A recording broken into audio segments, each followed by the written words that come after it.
Rajneesh retail का ये share 6 रुपये 72 पैसे के ऊपर आ चुका है। तो वीडियो को पूरा देखिए, आपको सब कुछ समझ में आ जाएगा।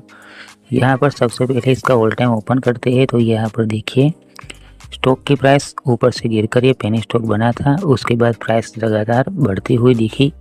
उसके बाद प्राइस कम हो चुकी है, 6 रुपये 72 पैसा आ चुका है। तो यहाँ पर देखा जाए तो प्राइस 11 रुपये थी। वहाँ से ये पेनी स्टॉक 41 पैसे का बन चुका था 2011 में। उसके बाद ये स्टॉक 36 पैसे में 2021 में भी मिलता था।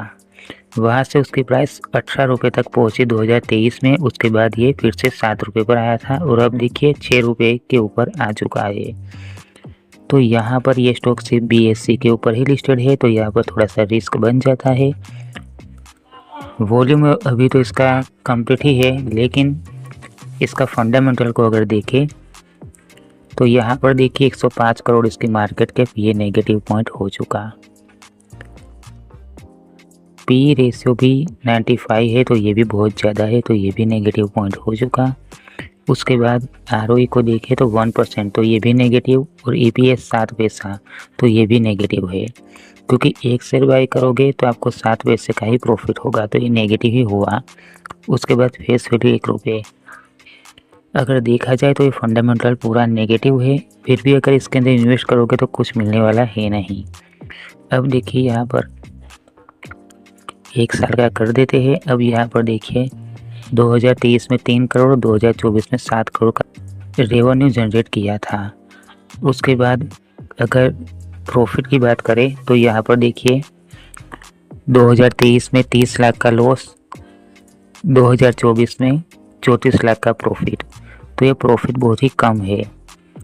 उसके बाद देखा जाए तो ये फाइनेंशियल उतना कंप्लीट नहीं है जितना कंप्लीट होना चाहिए, क्योंकि शेयर की प्राइस यहाँ पर देखिए 1 रुपये से 18 तक पहुँची थी।